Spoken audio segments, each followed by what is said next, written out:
आज गोंदिया जिल्ह्यामध्ये विदर्भ माध्यमिक शिक्षक संघटनेचा वार्षिक मेळावा आयोजित करण्यात आलेला आहे।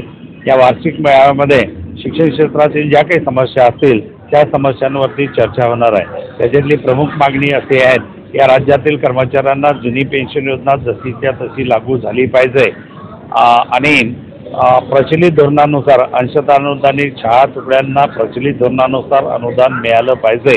शाळा तिथं मुख्याध्यापक असल्या पाहिजे। विद्यार्थी संख्येची अट शिथिल केली पाहिजे। 10-20-30 आश्वासित प्रगती योजना लागू केली पाहिजे। अशा अनेक समस्यांवरती आम्ही त्या अधिवेशनामध्ये चर्चा करणार आहोत।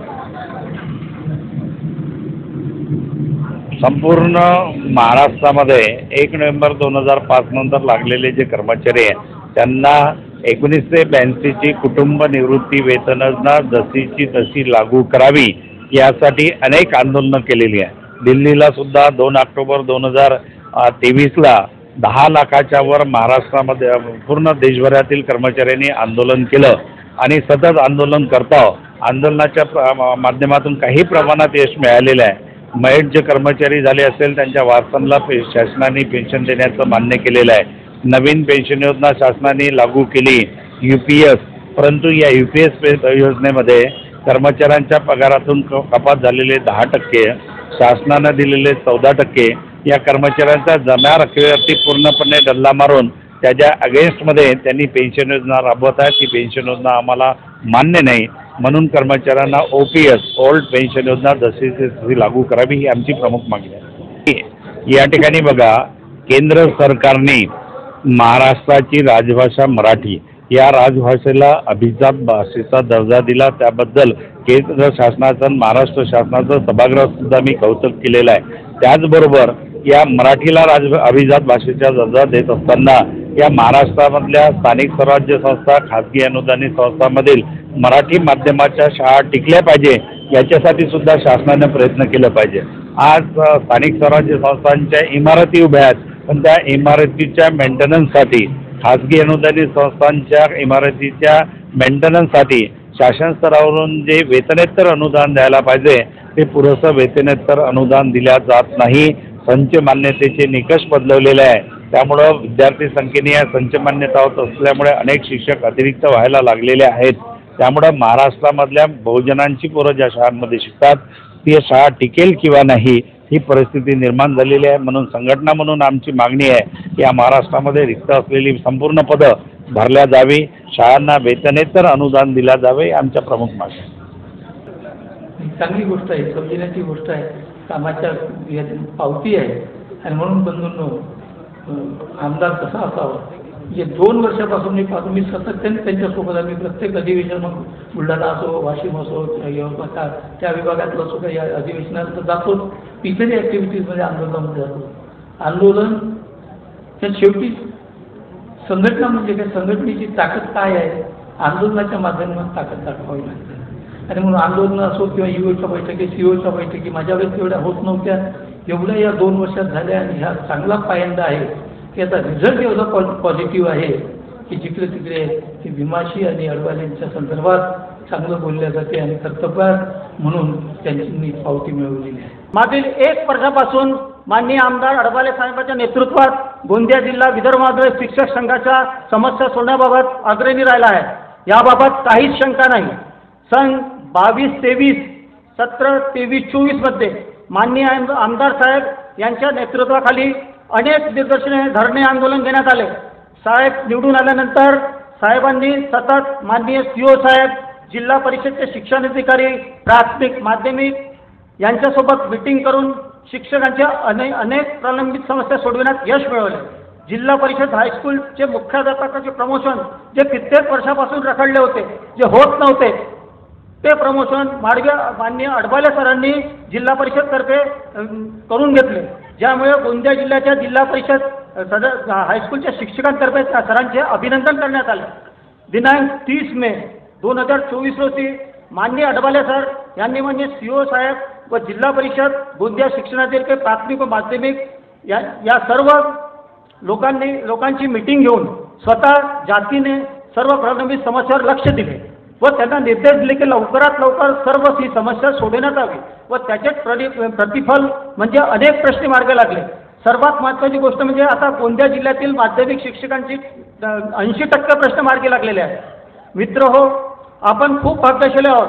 आपल्याला टाळेगव्हाणे साहेबांनंतर पुन्हा असे आमदार लाभले आहे की कोणत्याही शिक्षकांचा फोन गेला की अडबाले साहेब स्वतः जातीने त्या प्रश्नावर लक्ष देतात व ते फॉलोअप करतात. आमची फिकर नाही करत की कार्य समिती याला सांगायचं म्हणून ते स्वतः फोन करून सीधा आपल्या माध्यमिक ईओला प्राथमिक ईओला फोन करतात. त्यामुळे सगळे दणानून गेले आहे. त्यांच्या नावाने काही तुम्ही कुणीही केलं तरी काम बरोबर करतात. ते नगर परिषद गोंदियाच्या शिक्षकांच्या प्रलंबित समस्यांच्या सरांनी स्वतः नगर परिषद सीओला बोलवून त्यांच्याशी चर्चा करून त्यांनाही मार्गदर्शन केले आहे. आता तरी जास्त न बोलता मी हेच म्हणणार की आमदार साहेबांच्या नेतृत्वात गोंदिया जिल्हा कार्यकारिणी सदैव शिक्षकांच्या प्रलंबित समस्या सोडण्यात प्रयत्न करणार. तसेच आपल्या जिल्हा अधिवेशन ज्या शाळेत होत आहे त्या शाळेचे मुख्याध्यापक व अधिवेशनाचे स्वागताध्यक्ष श्री DS हुकरे सर त्यांचे व त्यांची टीम यांचे मी आवर्जून अभिनंदन करतो व आपले 2 शब्द संपवितो. जय विदर्भ, जय माध्यमिक संघ, जय संघटन. हमारे जिले में जब सर का नाम पूरे विदर्भ माध्यमिक शिक्षक संघ के उससे उम्मीदवारी मिली तब से ही जिला गोंदिया में विदर्भ माध्यमिक शिक्षक की कार्यप्रणाली तो शुरू थी, लेकिन कहीं ना कहीं थोड़ी कमजोर थी. यह कहने में मुझे कोई खेद नहीं हो रहा. मैं स्वयं उस जिले की संगठना में उस समय कार्यरत था. लेकिन जब हमारे सर गोंदिया आए, पहली मीटिंग किया, हमारे साथ सब लोग थे, यहाँ बैठे हैं, और उन्होंने संगठन को आगे बढ़ाने की बात की. सबने स्वीकार किया और पूरे जिले में उस संगठन को तैयार किया गया. तालुकाओं में संगठन को तैयार किया गया और संगठन ने धीरे धीरे मोरगार्जिनी से लेकर तिरोड़ा, तिरोड़ा से लेकर के देवरी, देवरी से लेकर के काले कसा तक संगठनात्मक कार्य किया. और आज निश्चित रूप से हम ये कह सकते हैं कि पूरे जिले में संगठन ने जोर पकड़ लिया है. जोर पकड़ने का एक ये भी कारण है कि स्वयं इस समय जो हमारे उद्घाटक आमदार जी हैं उन्होंने ऐसे काम किए कि निश्चित रूप से सभी तालुकाओं में संगठनों ने काम किया. काम करने के बाद एकजुटता दिखाई और देवरी तालुका में जो इस सम्मेलन को लिया गया, ये जिला अधिवेशन को लिया गया, उसका मुख्य कारण था कि जब आमदार साहब गोंदिया आते हैं तो गोंदिया की आजू बाजू की तहसीलें तो सर से मिल लेती है, अपनी समस्याओं को हल कर देते हैं. लेकिन ककोड़ी स्कूल, चीजगढ़ स्कूल, पलांदूर स्कूल, घोनाड़ी स्कूल, मोरगांवनी के इर्दा वगैरह इतने दूर पड़ते हैं, कोसम तो नहीं सड़क अर्जनी की, कि शायद सर से वो नहीं मिल पाए. तो 1 साल पहले हमारी हुकरे सर जो संस्थापक भी हैं, यहाँ के प्राचार्य भी हैं, और साथ में जिले के संगठन सचिव, उनसे चर्चा हुई कि सर एक बेहतरीन प्रोग्राम क्यों ना इस क्षेत्र में कराया जाए, देवरी में. क्यों? क्योंकि मेरी भी आधी जिंदगी इसी देवरी में निकली है. 1990 से लेकर के 2002 तक जिला परिषद हाई स्कूल ककोड़ी में मैं टीचर था और मेरे आज के अतिथि KM मेश्राम सर मेरे मुख्याध्यापक थे. तो हुकरे सर ने 1 साल पहले ये आश्वासन दिया कि गुप्ता सर चिंता मत करो, एक बेहतरीन प्रोग्राम कराएंगे, जो आपके जिले में नहीं कर पाओगे वो मैं देवरी में करके दूंगा. इसलिए हमने निर्णय लिया. फिर उसी बीच एक और बात आ गई, सड़क अर्जुनी में चिखली के भी आज शायद वो नहीं होंगे दोनों सर, उन्होंने कहा कि ये प्रोग्राम मैं लेने को तैयार हूँ. और इस प्रकार से 2 विचारधाराएं आई, चिखली में लेना कि देवरी में लेना. और अंततः गत्ता आमदार साहब के पास हमने बात भी रखी. फिर तीसरी भी बात आ गई दासगांव. बिशन मैडम ने कहा कि मैं दासगांव में मैं लेती हूँ, लेकिन देवरी की बात ज्यादा प्राधान्य मिली. और आज ये कार्यक्रम बहुत बेहतरीन तरीके से, अच्छे तरीके से, जैसा हमारे स्वागताध्यक्ष हुकरे सर ने, DS हुकरे सर ने बताया था, उसमें कोई कमी नहीं है. इसलिए विशेष रूप से मैं जिला अध्यक्ष के नाते या जिला विदर्भ माध्यमिक शिक्षक संघ के नाते उनका अभिनंदन करना चाहता हूँ और अपना प्रस्तावित समाप्त करता हूँ. जय हिंद. पण जे प्रतिमेच्या स्वरूपामध्ये जे थोर पुरुष ज्यांच्यातून आपल्याला ऊर्जा मिळतं, प्रेरणा मिळतं.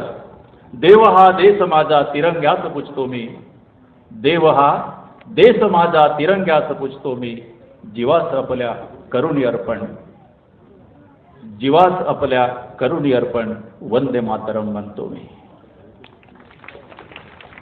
हा विचार आणि ही भावना ज्या महापुरुषाने आम्हाला दिली, त्या त्या महापुरुषांच्या कर्तव्याची उंची इतकी मोठी की त्या उंचीतून आम्हाला प्रेरणा मिळतं आणि काहीतरी नवीन करण्याची ऊर्जा आम्हाला लाभते.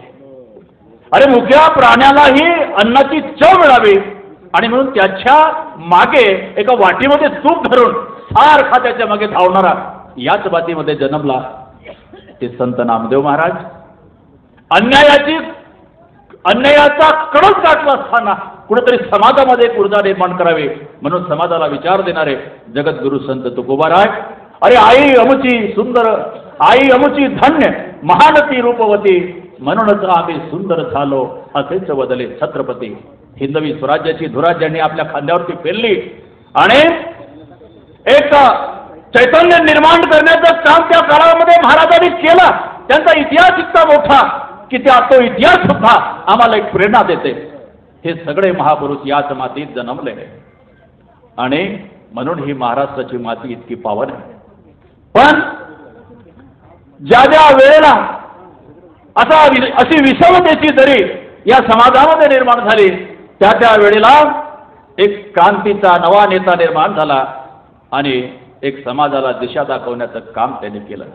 मला आठवतंय माझ्या माहितीनुसार 80च्या दशकामध्ये शिक्षकांच्या असंख्य समस्या त्याला वाचा फोडण्याचं काम सुद्धा विदर्भ माध्यमिक शिक्षक संघाने केलं आणि तत्कालीन या महाराष्ट्राच्या विधान परिषदेमध्ये शिक्षकाच्या समस्याला एक वाचा फोडून त्याला मार्ग काढण्याचं काम सुद्धा तत्कालीन आमदार मान्य डायगावाने सर यांनी केलं.